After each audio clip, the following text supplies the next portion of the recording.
ensimmäiseen yhteiseen paneeliin. En tiedä onko ainoa ja viimeinen, mutta se varmaan selviää tässä kun lähdetään matkaan. Ja aiheenahan meillä on tämä vastikään julkaistu Daredevil-tekijänä Frank Miller osa 1, joka tuli tuolta Storyhouse Egmontilta ja pääsimme sitä lukemaan. Mutta kerrotaan kaikille ensin, että ketä täällä on, koska kaikki ei välttämättä seuraa molempia kanavia ja ehkä täällä on jopa aivan uusiakin ihmisiä, vähän vaikea sanoa, ellei nyt joku huuda kovaan äänen, että ei, minä olen uusi. Elikkä mä olen Ossi Kuvakarju, Marvel Podcast Suomesta ja Kuvakarju-kanavalta.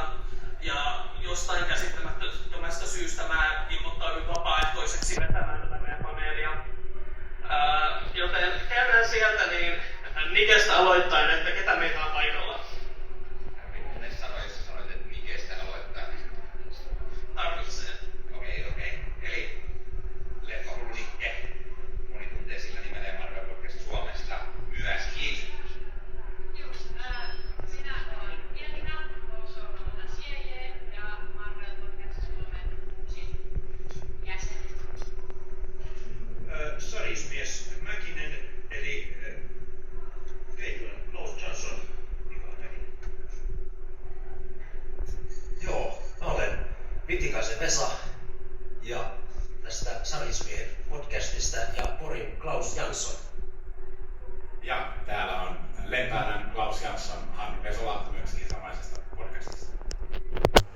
Morjesta. Morjesta. Klaus Jansson ja maailma täynnä.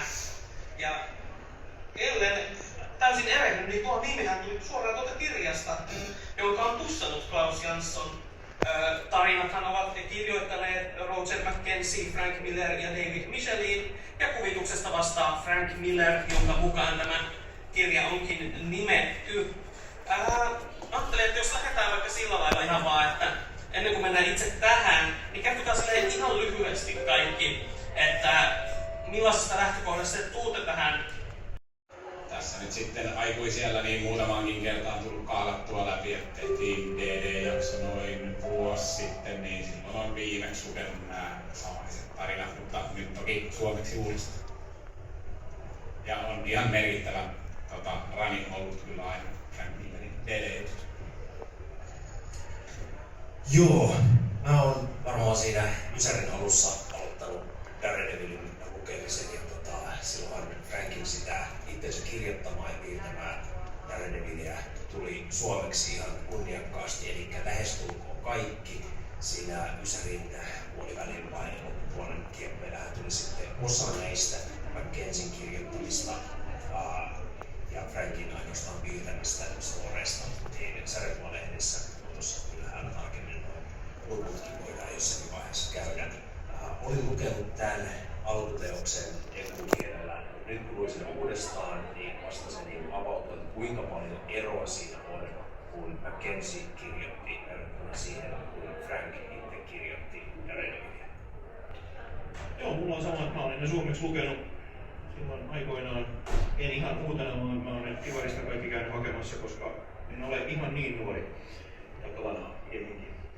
Ja tässä nyt tuli luettua muutama näistä ensimmäiseen kertaan. Mä en ollut niitä jaksanut koskaan englannissa käydä mistään etsimässä ja lukemassa. Että nyt tuli luettua muutama jakso ihan ensimmäistä kertaa ja ymmärrän vallan mainiosti, miksi ne on jätetty suomentamatta aiemmin. Joo, mulla on ehkä päivästä tuosta sarjakuvataustaa, eli ihan tosiaan vasta aikoinaan mä luen sarjakuvia enemmän. Ja ihan alussa vielä tätä sarjakuvaelämää, niin olen.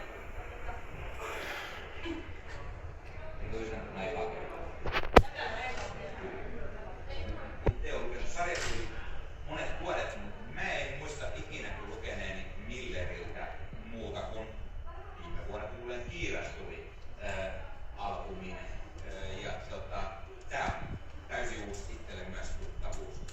Tämä jotenkin mukavaa lukee näitä tällaisia vanhempia legendaarisia Daredevil-epaakkeja. Joo, meillä on MP:ssä selvästi vähemmän kokemusta näistä, että mulla on sama juttu, että ei ole Frank Millerin Daredevilia tullut juurikaan luettua muuta kuin se viimevuotinen Kiiras tuli kirja. Muuten Daredevilia jonkun verran sitä uudempaa luokkaa, kuten Mark Waidin ja Charles Soulen kirjoittamia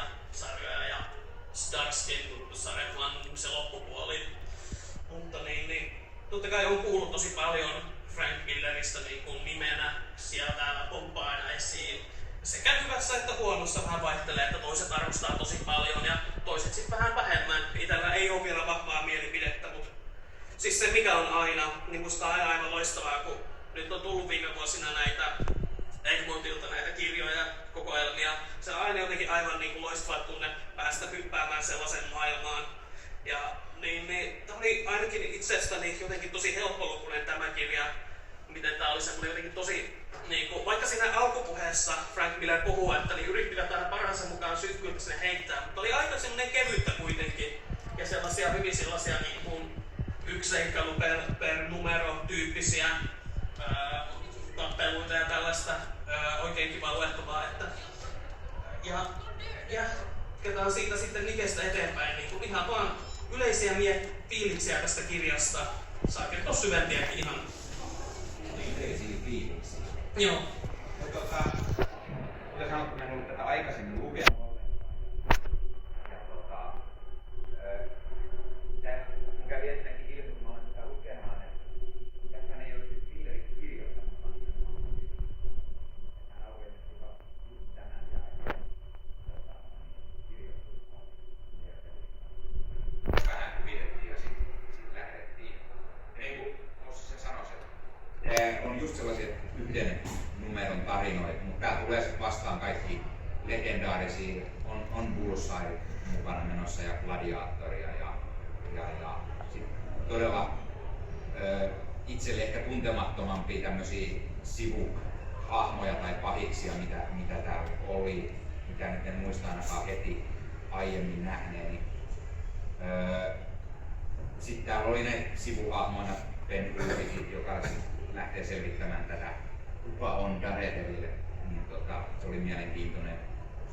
Ja sitten mulle jotenkin tuli mieleen varsinkin lopussa, kun täällä näytetään erikseen tämmönen, millainen on Matt Murdockin koti, niin kovin tommonen Wayne Manor-tyylinen mesta hänellä on, että siellä on sellaiset voimisteluhuoneet ja muut vastaavat kyllä. Ja näin, että on siitä mielessä myös hyvä, että jos ei ole aikaisemmin lukenut, niin tää mukavasti kertoo kyllä, kuka on Matt Murdock ja Daredevil. Tässä käydään takaumana läpi, miten hänestä tulee Daredevil ja millainen ase hän on, miten hänen aseensa toimii ja niin poispäin.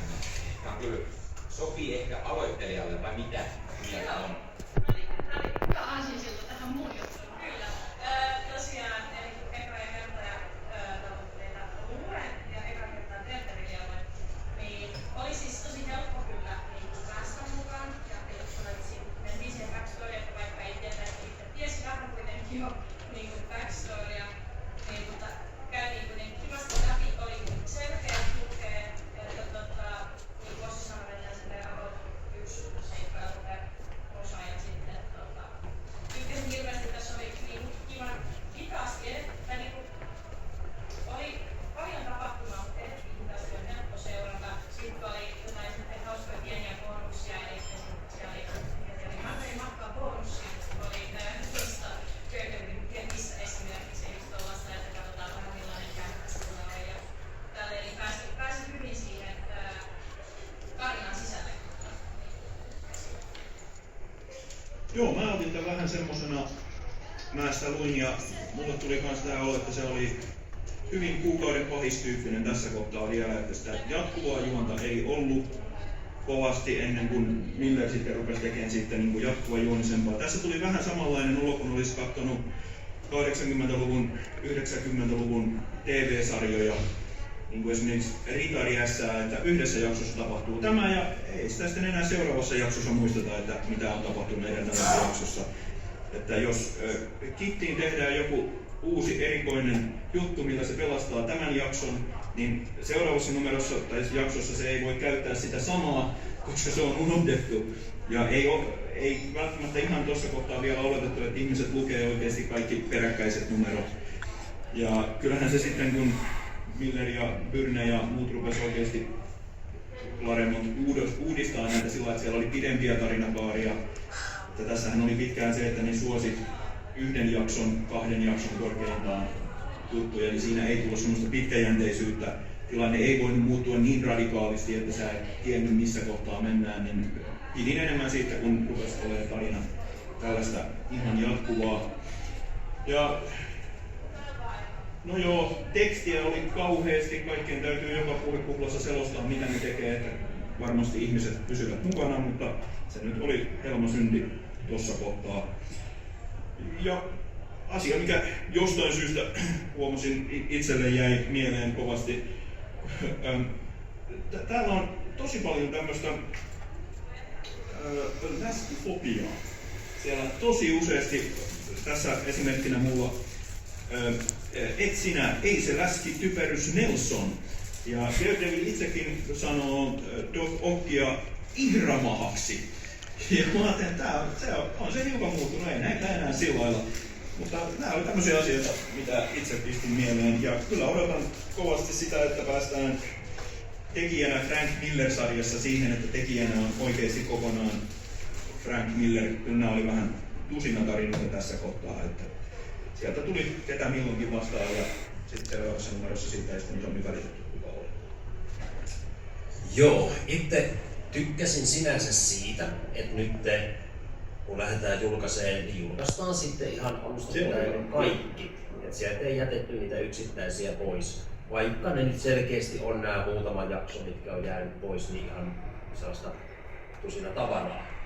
Et tässähän oli tosiaankin 3 Suomessa ennen julkaisematonta DD-numeroa, jos tämä niinku, sisältö oli DD 158-161. Numero 162 oli kokonaan pois, mutta siinä ei taas ollut Frank Miller niin ollenkaan mukana. Et siinä oli täysin tämmöinen välijakso. Olisiko siellä sitten aikataulujen vuoksi täytynyt laittaa väliin yksi numero, joka oli kenties tehty aikaisemmin ja tarkoitettu siihen väliin laitettavaksi, jos aikataulut ei pidä, vai Jusa tietää tarkemmin?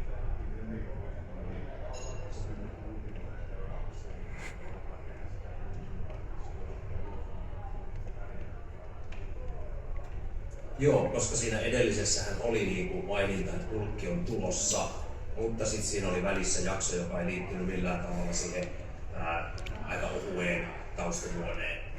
Mutta anyway, ihan mukava sillä että kuitenkin tässä oli sitten koottuna vaan nämä, missä Frank oli kuitenkin piirtäjänä.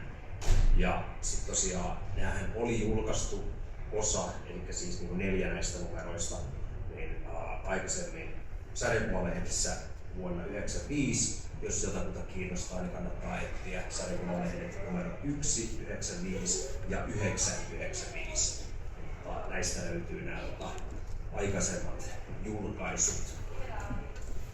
Ja tosiaan se mikä oli myös hauskaa, silloin kun DD:tä lähdettiin julkaiseen 86, niin silloin 3 Hämähäkkimies-lehdessä oli 8, 9 ja 10 numerot vuodelta 86, jossa oli sitten Daredevilia jatkiksena. Siinä oli jo vähän Elektraa ja tämä Gladiatori mukana. Ja sitten tosiaankin kun julkaisu alkoi Marvelissa, silloin oli taas toi Born Again, mikä julkaistiin ensin. Ja sitten lähdettiin julkaiseen sieltä enemmän niin alkupäästä tätä Frankin kirjoittamaan ja piirtämään Daredevilia. Eli tavallaan niin kiva, että nyt vähän saadaan järjestystä siihen julkaisuun, että kun sä laitat nämä nykyiset Ekontin julkaisut hyllyyn, niin todennäköisesti ne on vähän paremmassa järjestyksessä kuin että sä haet niitä Marveleita ja sarjakuvalehtiä ja missä järjestyksessä näin pitikään lukea.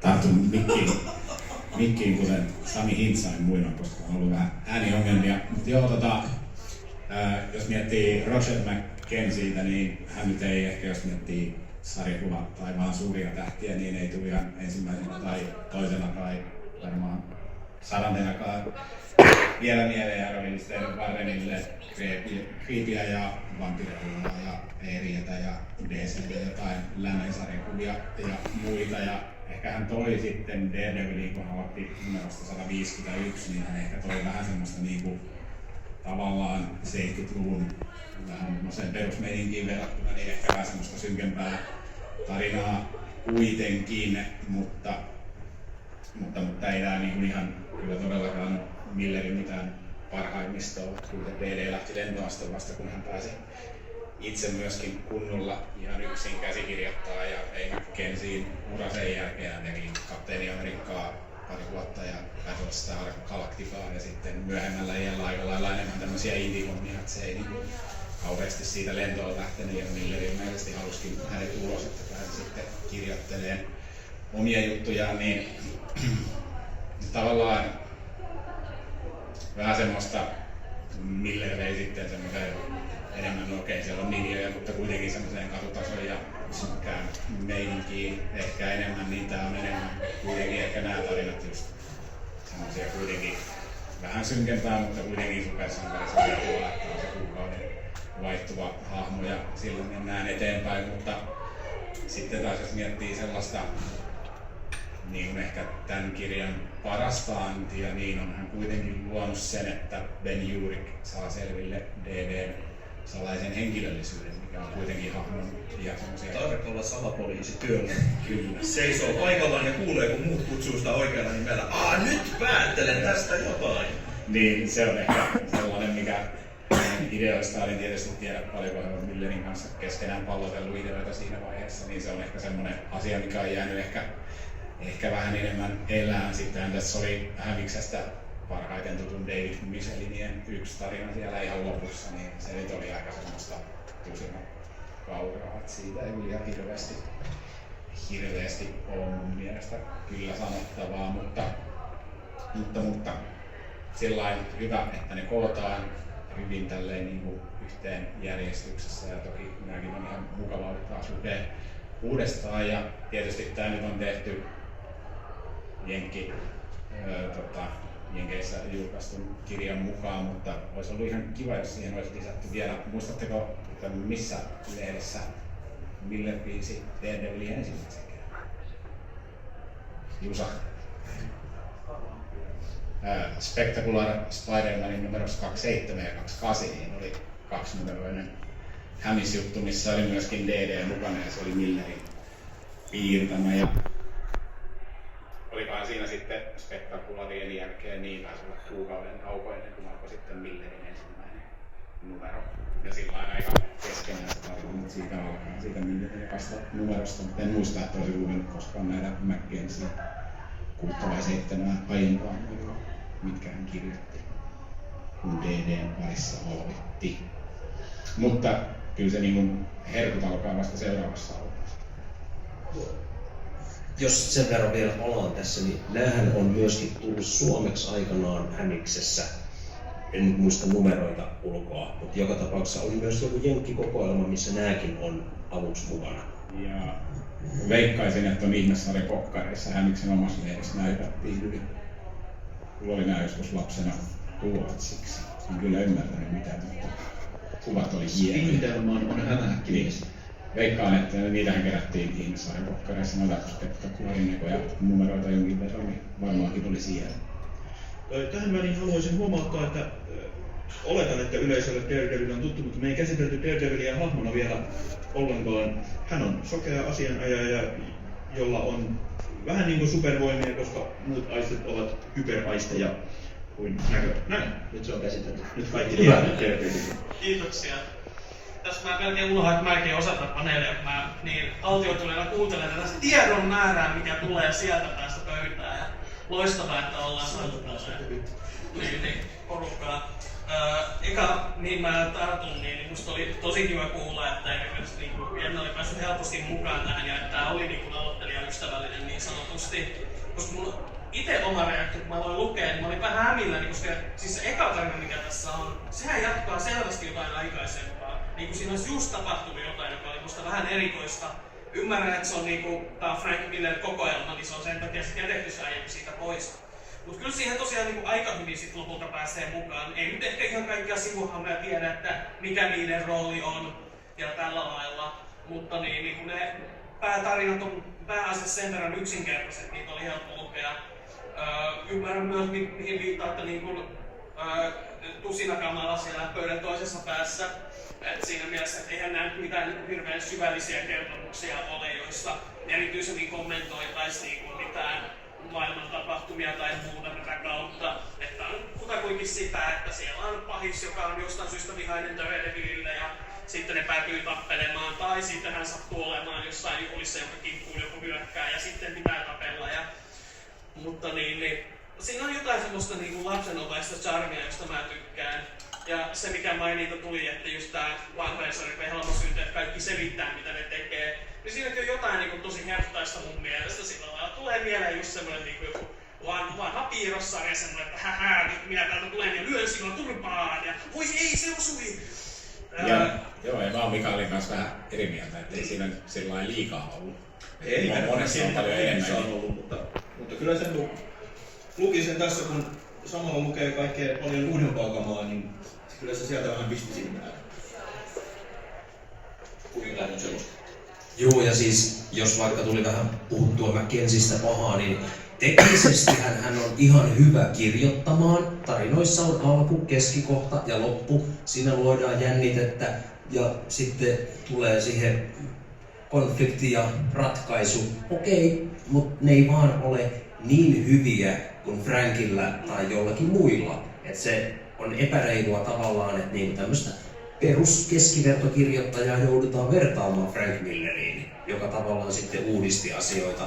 Mutta eihän niinku Frank täysin niinku tyhjästä sitä tehnyt. Et kyllähän Mackenzie oli jo vähän rakentanut tämmöistä rikollisalamaailman selvittelyä siihen mukaan. Että kuitenkin Frankkikin seisoo edellisten tekijöiden hartioilla.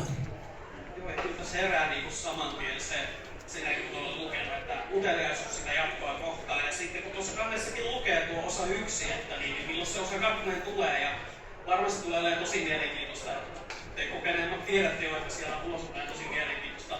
Niin sitten saman tien on sellainen, että okei, että haluan nähdä se, että miten se sitten muuttuu. Että kuinka tuleeko se muutos sille hyvin jyrkkänä, sille yhtäkkiä vaan kaikki onkin tosi syvällistä ja synkkää ja tällaista, niin odotan kyllä mielenkiinnolla. Tässä oli jotain sellaisia tarinajuttuja, jotka tuntui sille jatkoa, niin kuin just tää Ben Hurikin selvittämässä Daredevilin menneisyyttä, ja niin kuin sanoitte, se oli hyvin huvittavalla aluksi tehty. Ja sitten se on myös hyvä tekosyy silleen kertoa se Daredevilin taustatarina uudestaan, ilmeisesti vähän päivitettynä. Ja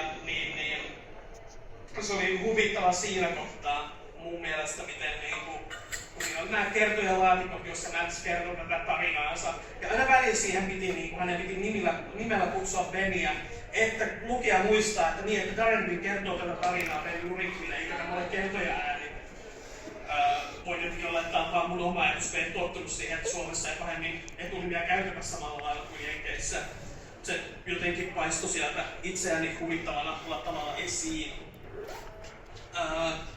Sitten jotain heikompaa, jos mä sanon tästä, niin musta nämä esimerkiksi Mattin yksityiselämässä oli vähän semmoinen rönsyilevä. Tuntuu, että siinä välillä hypeiltiin, miten sattuu silleen, että ketä vaikka nämä naiset sen elämässä oli silleen, että okei, täällä on Heather Glenn, että hän on vissiin Daredevilin tyttöistä.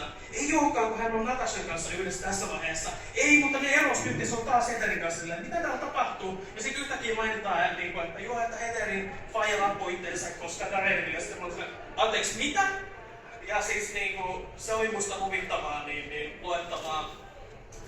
Minulla on käsitys, että Natasha oli vaan friend with benefits. Aivan. Joo, mulla oli tää sama homma näissä ihmissuhteissa, että mä olin että kenen kanssa ei se on Natashan kanssa, ei kenen on, ja sit mä yritän täällä mun muistiinpanojen kanssa mielenkiintoinen, että mitä mä olin tekstissä, että jotain, että kun sitten Natasha saattaa lähteä sieltä jonnekin muualle, kun ne meni niin sekavasti sitten noin suhdekuviot, että niissä ei meidän pysyä kartalla. Joo, ja 70-luvulla kyllä kauhean hyvin muutenkaan tämmöisiä supertäkäreiden romanttisia juttuja, niin kauhean hyvin kirjoitettu muutenkaan, että pois lukien hämähäkkimiä sen. Jossain kävissä huomasin just ehkä ton ajan tossa, että on siinä lopussa sitten, että nainen oli jossain vaiheessa teitä ja Dirk yhältää siinä lupainen katsoja ja ehkä vähän sellainen, että hän Hän on sokea, ei hän pystykään katsomaan. Joo, niin huomasin silleen ajoittain just tollaista sitä aikaa siinä. Joo. Sama juttu, minkä Mikael mainitsi sen sanoisin kevyt läskiviha, mitä tuossa esiintyy. Niin se oli aina vähän silleen, että okei, onks tää niinku parasta minkä pystytte niinku kirjoittajina silleen, että onks tää ainut mitä teille tulee mieleen, kun näette mustekalaksi pukeutuneen tyypin? No, tällä kaverilla on vähän painokasta ongelmia ehkä. Näkee, ettei kävele omilla jaloillaan. Ai näkee vai? Niin, tai sitten siinä oli se, että se piti ottaa huomioon, koska Kingpin ei ollut mukana tarinassa, niin piti saada se paikattua se läskivitsien määrä. Joo, ja hei siis siitä tuli mieleen, kun toi DD puhuttelee hivenen epäkohteliaaseen sävyyn ylipainovitsillä herra tohtoria, niin siinä tämä hahmo meni pikkasen ehkä Häniksen puolelle tavallaan niin kuin, että jatkossa DD ei juurikaan vitsaile ainakaan tähän tahtiin. Että tämmöinen niin huomio siinä. Et toisaalta sitten myös näistä ihmissuhdejutuista niin tuli mieleen, että olisiko Mackenzilla tullut mieleen, että oi vitsi, tässä on sivun verran vielä tilaa jäljellä. Pakko laittaa vähän sitä ihmissuhdematskua, että ihmisetkin tykkää tästä jaksosta. Yksi hyvä esimerkki mun mielestä tuon lisäksi siitä, että paljon tekstiä oli, niin täällä on juttu, joka jatkuu. Sä käännät sivua ja ensimmäisessä ruudussa lukee vasemmassa ylänurkassa sekuntien kuluttua. No, yleensä siellä on niin seuraavana päivänä, sen mä ymmärrän. Nyt jo sekuntien kuluttua, se vaan jatkuu se juttu. Mutta teksti onneksi mainitsitte tämän erikseen. Kyllä. Muuten olisi voinut ajatella, että tässä on tullut ihan satunnainen määrä aikaa. Se oli sekuntien kuluttua. Kyllä. Joo, siis mulle tulee mieleen tää mitä vanhastaan joskus aikanaan sanottiin, että supersankarisarja oli Stanleyn tapa huijata niin nuoret pojat lukemaan saippuaoperaa näin niin pukemalla ne saippuaopera-hahmot tällaisiin supersankariasuihin. Ja tässä tosiaan se saippuaopera on ehkä jäänyt vähän vähemmälle ja enemmän on just sitä, että hei, että nyt me halutaan niinku piirret Daredevilillä tää hataan tyyppejä ja tällä lailla. Niin siinä tietenkin varmasti niinku kirjoittajilla eri prioriteetit. Et silleen itse ehkä just kaipaa silleen sekä että olisi hyvin sekaisin niitä molempia elementtejä siellä, joka ei tässä nyt aina ihan niinku mennyt niin nappiin kuin oma makuun ehkä sujuisi. Mut sit varmasti taas on niitäkin ihmisiä, jotka on ihan liekeissä. Joka kirjassa tapellaan ja vedetään turpaa. Ja siis onhan tää niinku kiva katsella sit. Mun mielestä toi Frank Millerin kuvatähde on niinku mukavan näköistä sillä lailla pääasiassa. Siinä huomaa vähän sellaisia just elementtejä, että tulee sellaisia vahvoja varjoja ja tällaisia. Hän on erittäin hyvä piirtää sellaisia niin epäilyttävän näköisiä niin ukkeleita, jotka siellä jossain niin pahisten tapaamisissa kohtaa. Joissain niin kuvissa ehkä niin tää Daredevil saattaa vähän mennä outoihin asentoihin tällä lailla. Mutta se kyllä oli niin silleen hyvin harvoin häiritsi millään tavalla. Pääasiassa oli jotenkin tosi niinku dynaamisen olosia ja silleen niinku se tapa niin tuo aika ja ennenkin niinku paljon piirrettiin. Kaikki lyönyt tuntuu niinku tosi silleen niinku vähän niinku vanhaa sellaista vanhassa elokuvassa tai teatterissa. Siinä on semmoista tiettyä teatraalisuutta ja kovuutta, jota mä arvostan. Mitä ajatuksia tästä visuaalisesta puolelta? Aloitetaanko Honnikestä? Joo, mä tykkäsin tästä Millerin tyylistä ja on tietty muutenkin tykännyt aina ne mitä on joskus lukenut tästä tapauksesta katsonut, niin tykkään. Täällä on just semmonen, tulee heti semmoinen tietty fiilis, kun näkee näitä hahmoja myös tän ajan, että on nää gladiaattorit tai bullseye ja muut siellä. Ja sitten muutenkin tää ajankuva, täällä on tää Poki Nelson on menossa naimisiin ja siellä on hänen perhettään tai tämän naisen perhettä mukana ja sitten siellä on myös joku Spock-juliste seinällä esimerkiksi, että hyvä tietää, että siellä on Star Trek-fani selvästi toi Poki Nelson ja tämmöisiä hauskoja pikkulisiä tässä mukana. Ja kyllä mä sanoisin kaiken kaikkiaan, mä tykkäsin, se oli tyylikkästi tehty. Joo, olen samaa mieltä kohdallaan tässä. Itselläkin on just se, että kun vähemmän on lukenut, niin sitten tykkäsin siitä, kuinka tässä oli tehty toi justiinsa niin kuin, miksi tätä kutsuttiin tässä Daredevilin, kun hän kuulee vähän niin tällainen kaikenlainen tyyppinen, niin kuinka nämä kohtaukset on just piirretty, missä hän käyttää tätä aistia, niin kuin tietää just, että missä sitten vihollinen liikkuu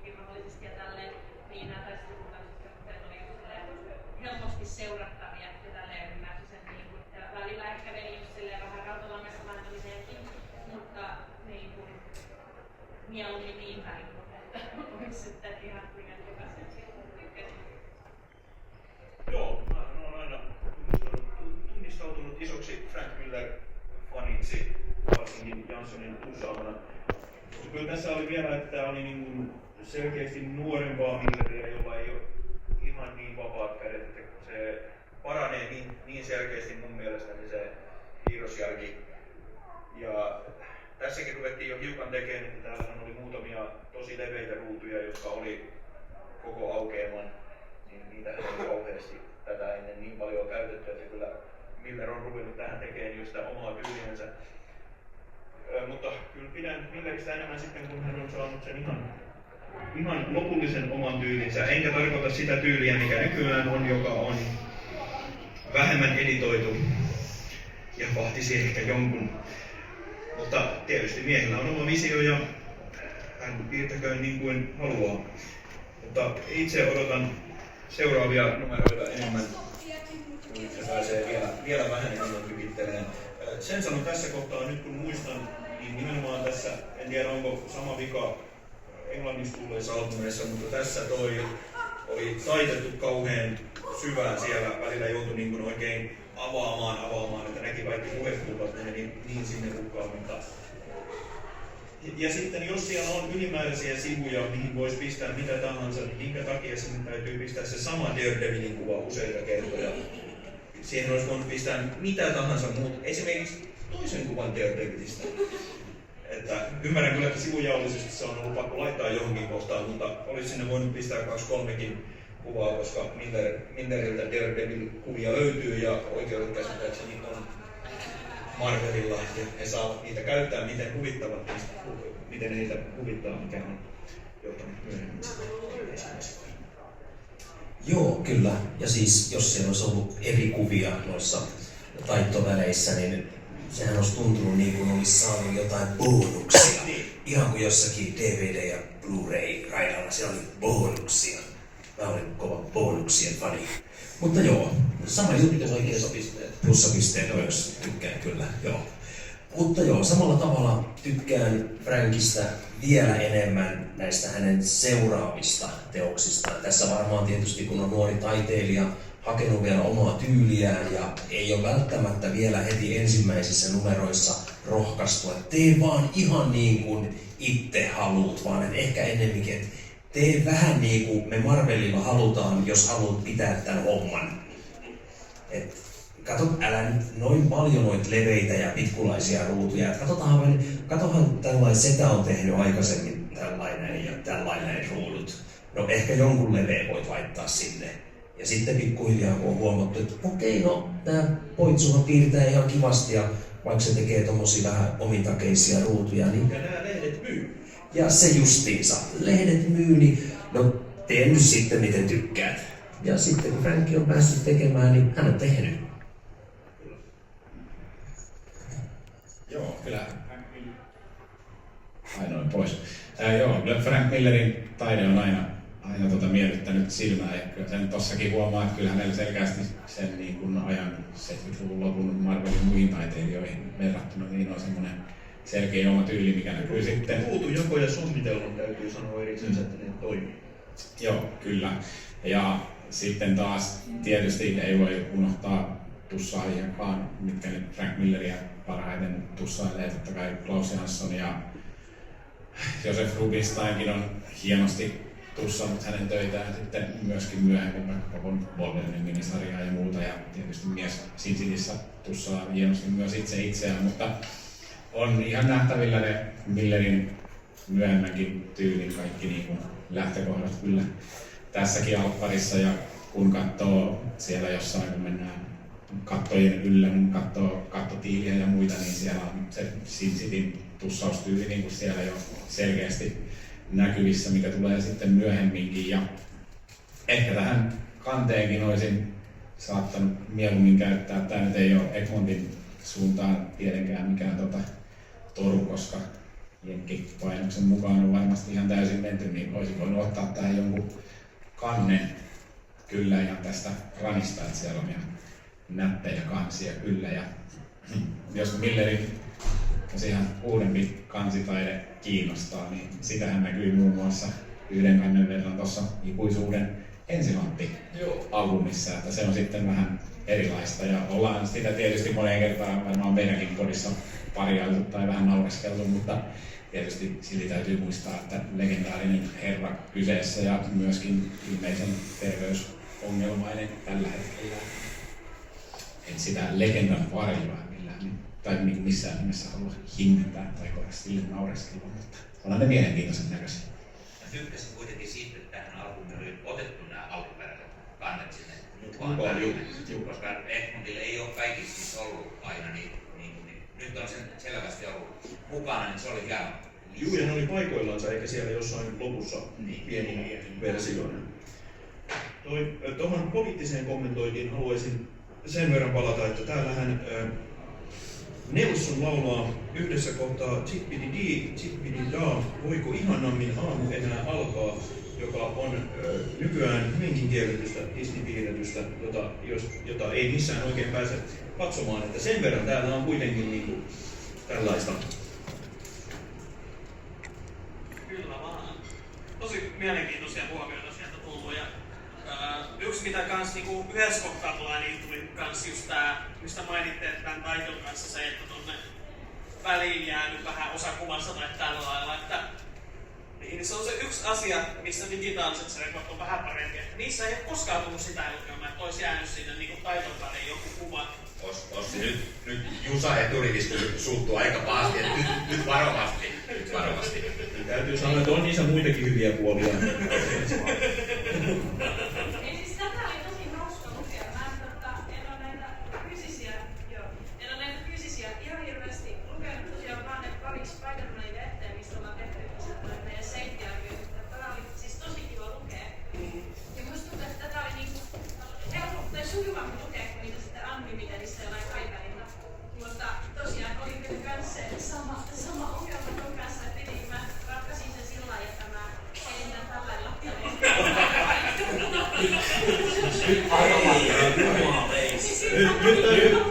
Nyt täytyy sanoa, että älä koske sitä.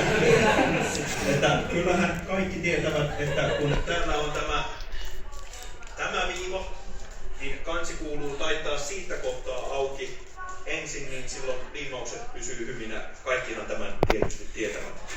Nyt ainakin. Ja välttämättä ei pysy hyvinä, jos sä heittelet sitä lattialla. Kukin tyylillään. Juu, ja painoteknisistä tai painoon ja painotukseen liittyvistä asioista vielä sen verran, että onneksi tämä on painettu tälle vähän paskemmalle paperille, ei se ole sitä sellaista paksua kiiltävää, koska vanhat sarjakuvat näyttävät tällä paperilla niin paljon paremmalta. Joo, siis yleisesti preferoin kyllä fyysistä, mutta se on se yksi asia, joka niissä on välillä niin häiritsee. Mutta se on hyvä, että tommosia ratkaisuja löytyy. Ja meillä on onneksi kaikilla omat kopiot tästä kirjasta, niin voitte sitten käsitellä niitä kuten haluatte. Kukin voi hankkia sen omat. Ja siis kyllä mä katsoin tässä vieressä tätä Jennan albumia, kyllä musta pikkusen yhdellä haluaa, että mä kuulun aina näkemästäkö Jusa ainakaan hirveästi lähemmästä, koska sit se näkee miltä se näyttää. Joo, ai se oli. Anteeksi.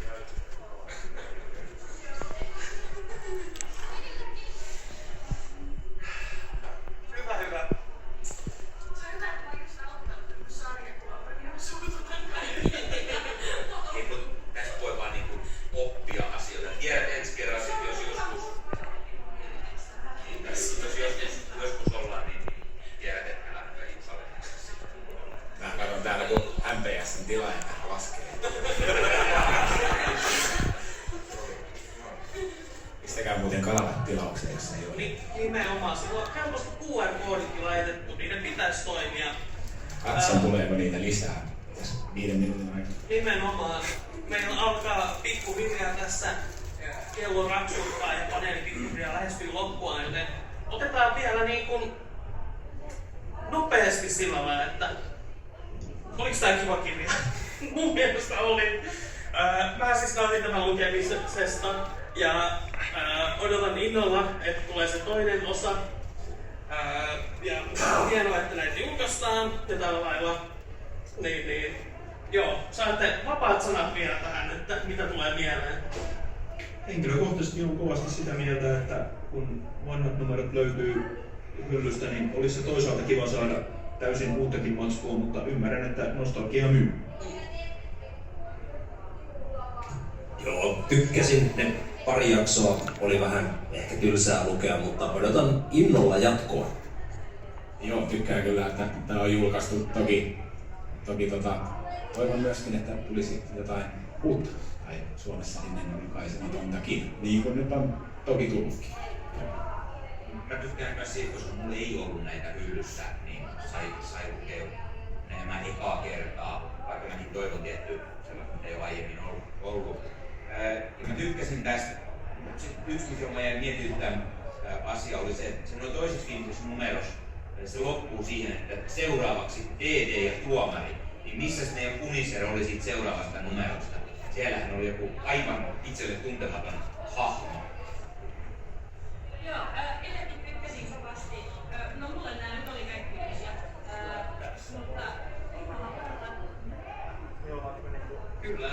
Musta on tosi hyvä uutilaus täällä, että tekijänä Frank Miller osa 1. Ei kannattaa odottaa seuraavaa osaa.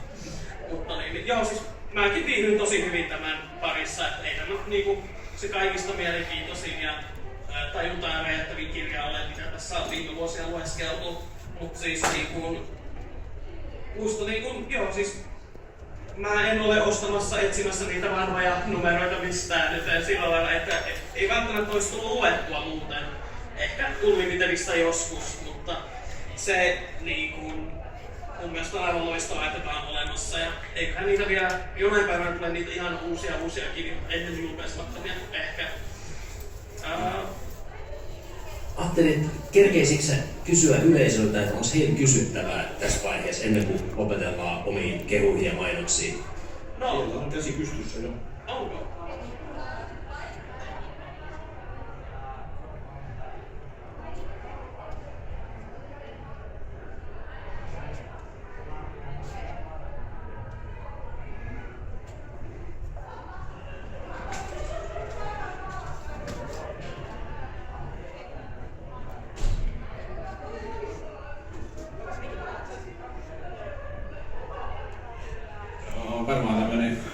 Varmaan tämmönen nopea kierros siis Nocentin ja Sanromita Juniorin DD löytyy hyllystä. Kaikki Suomesta ilmestyneet on just katsellut, Omnibus on tullut ja harkitsen sen ostamista, mutta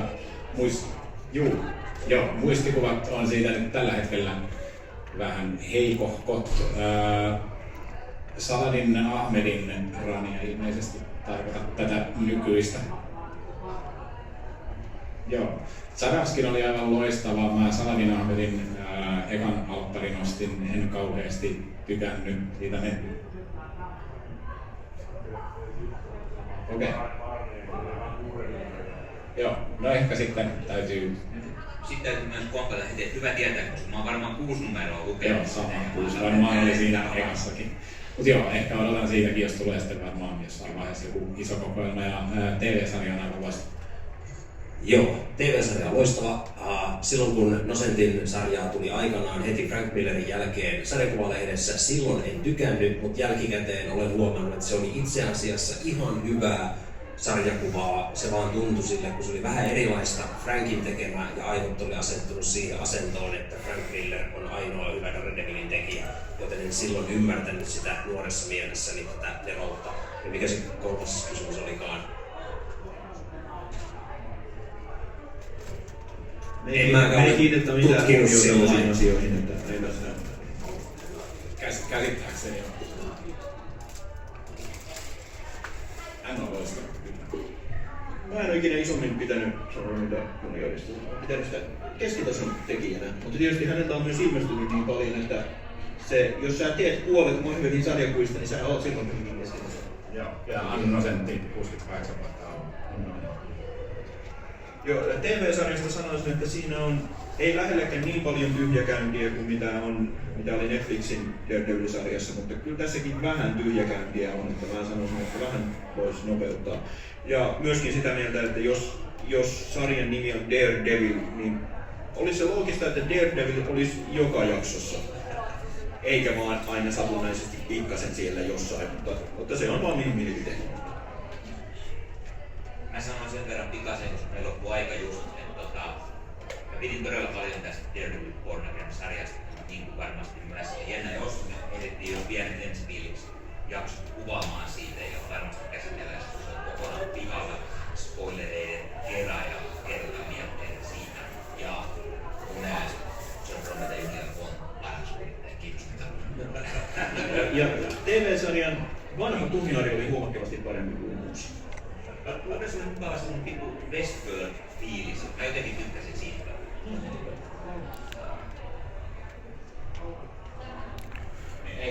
Ei vaan siis sitten nyt se uudet. Disney tästä Born Again. Siinä on tullut myös Joo, ja kolmoskausi. Tämä on Joo. periaatteessa 4. Joo. Joo, hei, pitää tässä lopussa muuten muistaa mainita, että käykää tuolla Mustaritari-kustannuksen pöydässä hakemassa uusin kevytmetalli, Stiffia Fantasia ynnä muuta mukavaa, ja kaikille riittää Porygonin mainosflyereita. Porygoni 7.6. Porissa mahtava sarjakuvatapahtuma, jossa on kaikkea mahtavaa ohjelmaa. Max Sarin, Peter Schneeberg ja Petri Hiltunen muun muassa.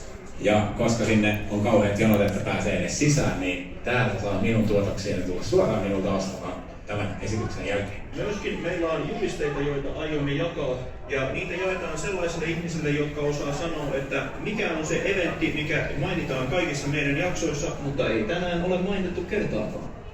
Miksei muuten ole? Olen hieman ehkä pettynyt. Jotta voidaan jakaa Kilpailu julisteita. Yes! Siellä. Nyt kaikki tietää, meillä on useampi juliste jaossa, niin voi tulla kaikki sanoa sen sitten. Joo, eli kyllä mekin tykätään Daredevil-sarjasta ja en muista ketä piirtejä siellä oli, mutta jotain en ole itse seurannut, mutta olen lukenut jotain Daredevilia, jotka on ollut tosi hyviä. Mark Waidin aiemmin mainitsin muun muassa, josta tykkäsin tosi paljon. Laittakaa meidän kaikki somekanavat ja meidän YouTube-kanavat ja löydetään kaikista podcast-palveluistakin, eli Sarjismiehet podcast ja Marvel podcast Suomi. Ne on aika helppo muistaa, jos mietitte, että mitä ne käsittelee, millaiset ihmiset niitä käsittelee, niin löytyy varmasti kaikkialta somesta ja muualta. Kiitos tosi paljon kaikille, että olitte täällä. Teitä on paljon enemmän kuin mä oletin. Mä odotin, että tänne tulee niinku yksi ihminen. Täällä on muuten varmaan, Laskettuna myös meidät mukaan täällä on lukien. varmaan 20 kertaa enemmän kuin Tampereen kirjafestareilla. Oli livessä. Se ei ollut oikein kohdeyleisöä. Kyllä. Hyvä kupli ja se on siis hei. Kiitos kaikista hyvästä.